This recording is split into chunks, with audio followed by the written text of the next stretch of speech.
Assalamualaikum warahmatullahi wabarakatuh. Waalaikumsalam warahmatullahi wabarakatuh. Bismillahirrahmanirrahim. Alhamdulillahirrahmanirrahim. Assalatu wassalamu ala sayyidina Muhammadin wa ala alihi wa sahbihi ajma'in.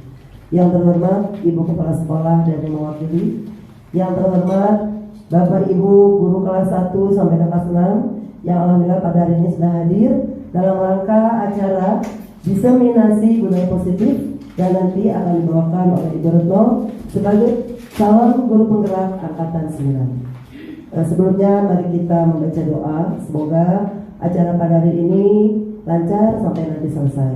Berdoa dimulai.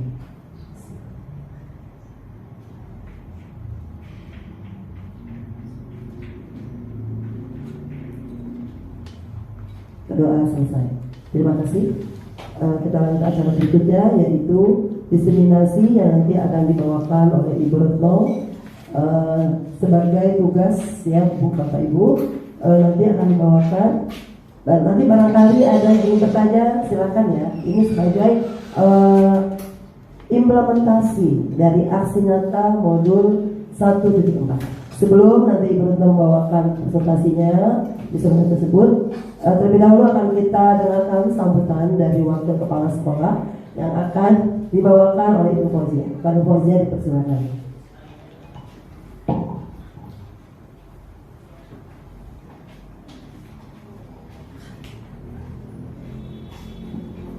Assalamualaikum warahmatullahi wabarakatuh. Waalaikumsalam warahmatullahi wabarakatuh. Terima kasih atas waktu yang diberikan kepada saya. Selamat untuk Bu Retno. Pada tahap ini sudah menjajaki beberapa tahap sebelum dan mudah-mudahan lanjut seterusnya. Amin ya Allah ya Rabbal alamin. Ya, aksi nyata ini yaitu tentang diseminasi budaya positif. Semoga pada saat ini kita berdiskusi dan Bu Retno menyampaikan masalah dan kita dapat memecahkannya bersama. Ini itu yang saya sampaikan. Kurang lebihnya mohon maaf. Terima kasih. Assalamualaikum warahmatullahi wabarakatuh. Waalaikumsalam.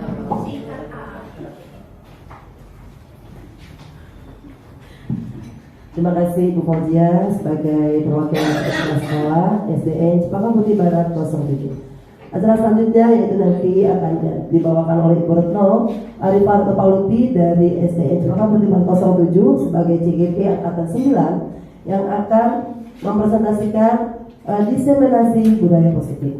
Nanti Bapak Ibu silakan apabila ada yang ingin dipertanyakan, mohon silakan untuk ditanyakan sehingga jelas, padat dan bisa kita implementasikan. Silakan Ibu Retno. Bismillahirrahmanirrahim. Assalamualaikum warahmatullahi wabarakatuh. Waalaikumsalam warahmatullahi wabarakatuh. Alhamdulillahirrahmanirrahim. Segala puji bagi Allah atas segala nikmat dan karunia-Nya kita bisa berkumpul hari ini di ruang guru dalam rangka diseminasi budaya positif. Salam dan salam untuk baginda tercinta Rasulullah SAW, keluarga, sahabat dan para pengikutnya hingga akhir zaman. Saya ucapkan terima kasih kepada Bapak Ibu guru yang sudah mau bersamai saya di kegiatan diseminasi budaya positif. Apa sih diseminasi? Diseminasi adalah penyebaran informasi tentang budaya positif.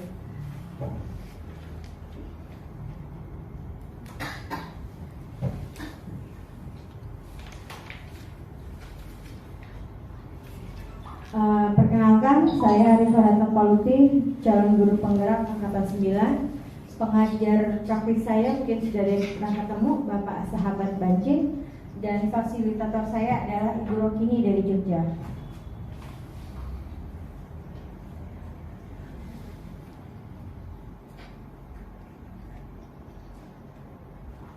Latar belakang aksi nyata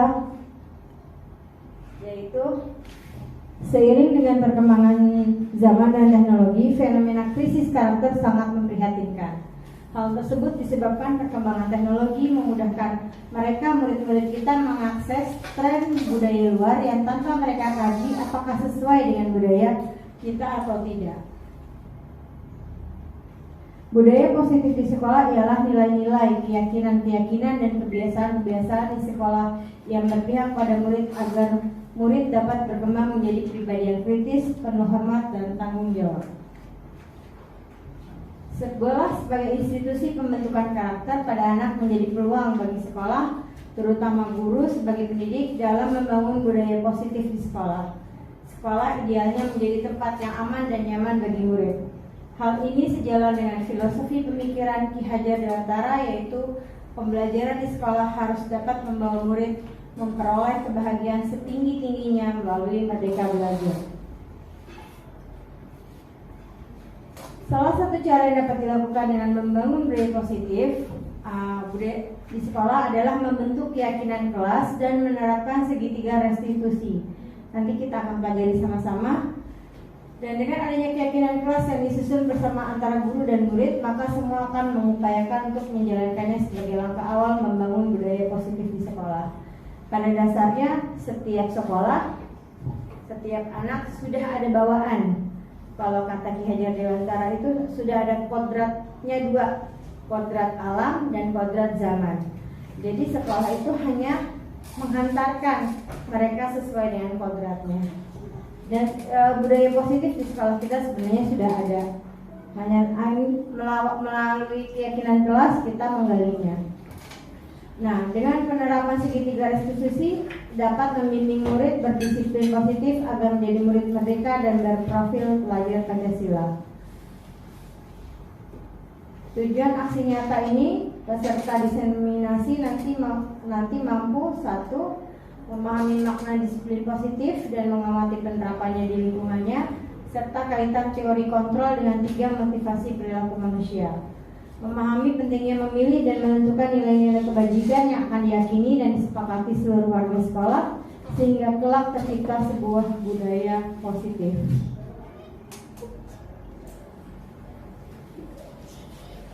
Menjelaskan dan menganalisis teori motivasi dan motivasi intrinsik yang dituju serta penerapannya dalam kehidupan sehari-hari di lingkungannya.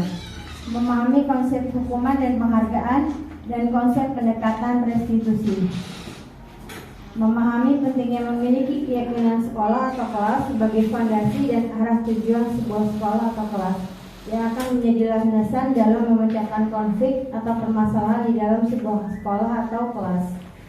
Memahami proses pembentukan dari peraturan-peraturan beralih ke keyakinan kelas serta menggali nilai-nilai kebajikan yang dituju.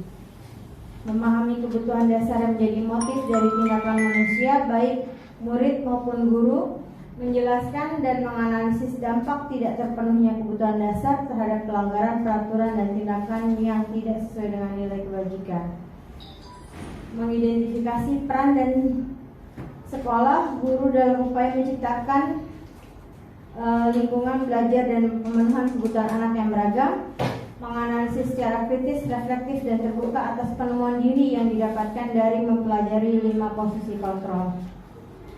Memahami restitusi sebagai salah satu cara menanamkan disiplin positif pada murid sebagai bagian dari budaya positif di sekolah. Memahami penerapan restitusi dalam membimbing murid berdisiplin positif agar menjadi murid merdeka. Menganalisis dengan sikap reflektif dan kritis penerapan disiplin positif di lingkungannya. Tolak ukur aksi nyata ini adalah adanya kerjasama dari semua warga sekolah dalam menumbuhkan budaya positif. Guru dan murid mampu membuat keyakinan kelas untuk disepakati dan guru mampu menangani setiap tindakan pelanggaran dengan segitiga restitusi. Terjadi perubahan perilaku positif pada murid sesuai profil pelajar Pancasila. Lini masa aksi nyata ini menemui kepala sekolah untuk menyampaikan tentang pentingnya menumbuhkan budaya positif, meminta izin, berkolaborasi yang seperti yang kita lakukan hari ini. Nanti guru dan murid sama-sama menuliskan keyakinan kelas masing-masing. Keyakinan yang kelas yang sudah disepakati ditandatangani oleh seluruh warga kelas dan ditempel di depan kelas, melakukan evaluasi, refleksi, dan tindakan perbaikan. Dukungan yang dibutuhkan pimpinan dan teman sejawat, murid, dan terakhir adalah orang tua murid. Yaitu berarti ini dukungannya adalah dari warga sekolah. Nilai positif dan nilai-nilai kebajikan universal. Sebelumnya mungkin banyak istilah-istilah baru ya, yang atau mungkin waktu dulu pernah ada yang sudah menyampaikan soal budaya positif, mungkin sudah tidak asing. Sekarang gini deh, kita main dulu, ya speaking dulu ya. Ya misalnya nggak gini, Bu Rizka mengepal, yang sebelah sini semuanya mengepal tangannya, yang di sebelah sini coba merebut, bisa nggak kepalan teman guru yang lainnya bisa dibuka, gitu. Kira-kira bisa nggak? Coba. Yang sebelah sini mempertahankan kepalanya, yang di sebelah sini mencoba merebut supaya kepalanya itu bisa kebuka. Ya terserah gimana caranya, bisa nggak kebuka? Mungkin ibu yang lain bisa mau bermain? Coba. Bisa nggak? Bisa nggak dibuka kepalan tangannya? Ada yang bisa dibuka nggak kepalan tangannya? Oke. Gak bisa. Kalau gantian gimana coba? Kalau gantian? Nah, bagian sebelah sini kepala tangannya terbuka, tertutup, yang sebelah sini terbuka. Coba sekarang dibuka kepala tangan temennya. Bisa nggak?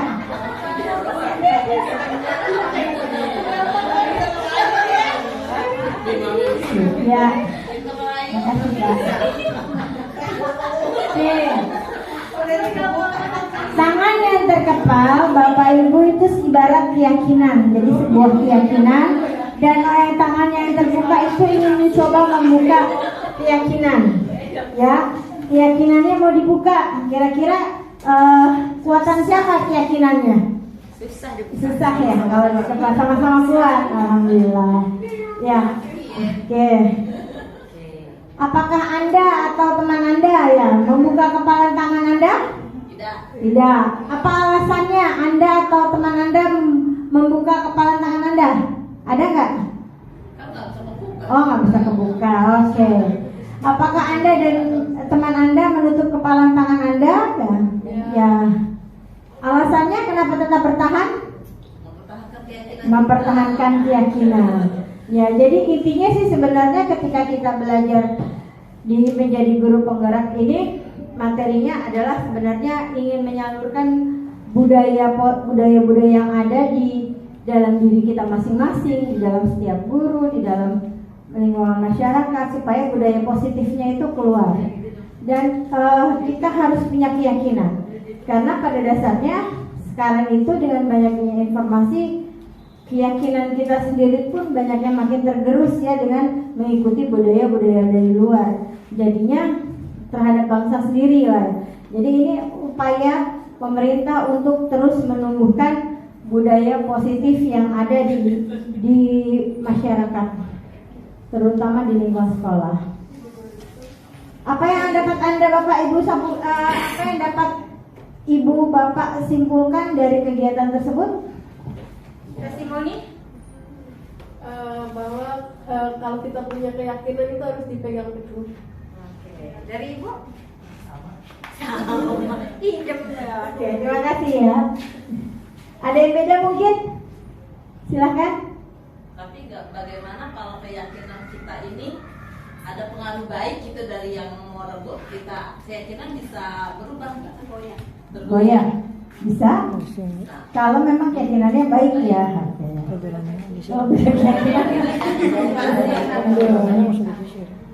Kalau kata ada seorang artis yang bilang udah didoakan oleh kepada dua Tuhan aja beda hasilnya.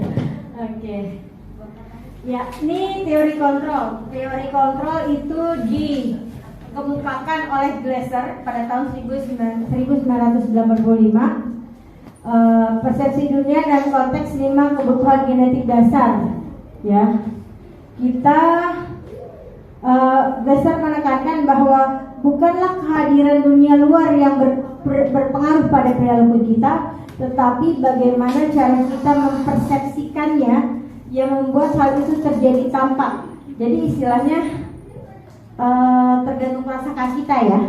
Bagaimana? Jadi perilaku kita adalah selalu merupakan usaha terbaik kita untuk mengontrol persepsi kita terhadap dunia luar supaya dunia luar itu cocok dengan gambaran keadaan yang dapat memenuhi kebutuhan internal kita. Yang miskonsepsi teori kontrol adalah ini sebenarnya adalah ilusi keempat hal ini. Guru mengontrol murid, guru harus mengontrol murid karena guru adalah orang dewasa. Terus semua penguatan positif, efektif dan bermanfaat. Kritik dan membuat orang merasa bersalah dapat menguatkan karakter. Orang dewasa memilih hak untuk memaksa. Ini sebenarnya adalah miskonsepsi. Jadi konsepsi yang salah tentang teori kontrol. Kita mungkin maksudnya mau mengontrol anak murid kita supaya menjadi berperilaku lebih baik, cuman ternyata ini salah konsepsinya. Oke, perbedaan paradigma stimulus respon dengan paradigma teori kontrol.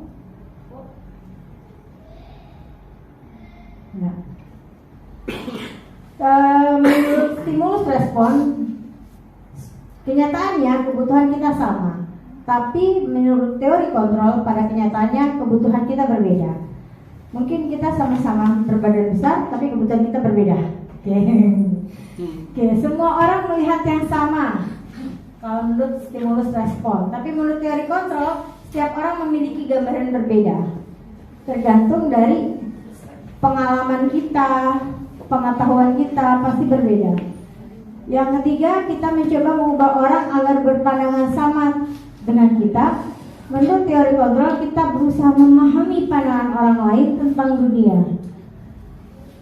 Stimulus respon, perilaku buruk dilihat sebagai suatu kesalahan, tapi menurut teori kontrol, semua perilaku memiliki tujuan. Mau baik atau buruk, itu semua pasti ada tujuan. Dan menurut teori kontrol, itu yang harus dicari tahu dan dicarikan solusinya. Menurut stimulus respon, orang lain bisa mengontrol saya, tapi menurut teori kontrol, hanya kita sendiri yang bisa mengontrol diri kita. Ngerti maksudnya? Ya. Saya bisa mengontrol orang lain. Pada dasarnya kita tidak bisa mengontrol orang lain. Itu menyangkut pikiran dan perasaan kita, juga tindakan kita. Pemaksaan ada pada saat bujukan dan gagal. Kolaborasi dan konsensus menciptakan pilihan-pilihan baru. Menurut stimulus respon, model berpikir menang kalah. Kalau menurut teori kontrol, model berpikirnya menang-menang, win-win solution. Perubahan paradigma. Bagaimana seseorang bisa berubah dari paradigma stimulus respon kepada pendekatan teori kontrol? Menurut Stephen R. Covey, bila kita ingin membuat kemajuan perlahan-lahan, sedikit-sedikit ubahlah sikap atau perilaku Anda. Namun bila kita ingin memperbaiki cara-cara utama kita, maka kita perlu mengubah kerangka acuan kita. Ubahlah bagaimana Anda melihat dunia, bagaimana Anda berpikir tentang manusia. Ubahlah paradigma Anda, skema pemahaman dan penjelasan aspek-aspek tertentu tentang realitas. Menurut Ki Hajar Dewantara dan Diana Gosen, disiplin merupakan bentuk kontrol diri, yaitu belajar untuk kontrol diri agar dapat mencapai suatu tujuan mulia. Oke. Tujuan mulia. Aduh.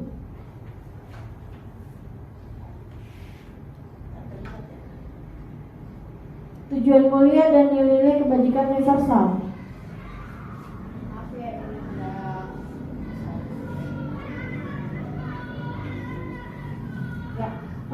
Kita langsung aja deh, nilai-nilai kebajikan dalam dunia pendidikan di Indonesia itu sekarang termuat dalam profil pelajar Pancasila. Hafal? Nah, yang pertama, beriman, bertakwa kepada Tuhan Yang Maha Esa dan berakhlak mulia. Yang kedua, berkebinekaan global. Yang ketiga, bergotong royong. Yang keempat, kreatif. Kelima, bernarasistis, mandiri. Oke. Teori motivasi, hukum dan restitusi. Oke. Motivasi perilaku manusia. Ada yang untuk mendapatkan imbalan atau penghargaan dari orang lain, ada yang untuk menghindari ketidaknyamanan atau hukuman, ada yang untuk menjadi orang yang mereka inginkan dan menghargai diri sendiri dengan nilai-nilai yang mereka percaya. Ini adalah motivasi ekstrinsik ya, yang ini intrinsik. Jadi kalau kita yang ini untuk mendapatkan imbalan atau penghargaan dari orang lain, untuk menghindari ketidaknyamanan atau hukuman, atau untuk menjadi orang yang mereka inginkan. Jadi saya berbuat sesuatu karena saya menghargai diri saya sendiri, atau saya ingin nilai-nilai yang saya percaya tetap bertahan. Itu. Oke, strategi apa yang selama ini Anda terapkan untuk menanamkan disiplin positif pada murid-murid? Bagaimana hasilnya pada perilaku murid-murid Anda? Ada yang bisa menjawab? Pengalaman bertahun-tahun dong. Ya, coba berbagi pengalaman. Strategi apa yang selama ini Anda terapkan untuk menanamkan disiplin positif? Kan punya peraturan kelas ya? Oke, itu bisa dijadikan acuan untuk supaya murid berdisiplin. Apakah ada yang dengan memberikannya konsekuensi dan hukuman? Ada. Oke. Bagaimana dampaknya hasilnya terhadap murid-murid ketika diberikan hukuman atau kita diberikan konsekuensi? Tahu nggak bedanya konsekuensi dengan hukuman? Enggak. Kalau hukuman misalnya berdiri kamu di depan tiang bendera, hormat, atau lari keliling 10 kali. Itu hukuman.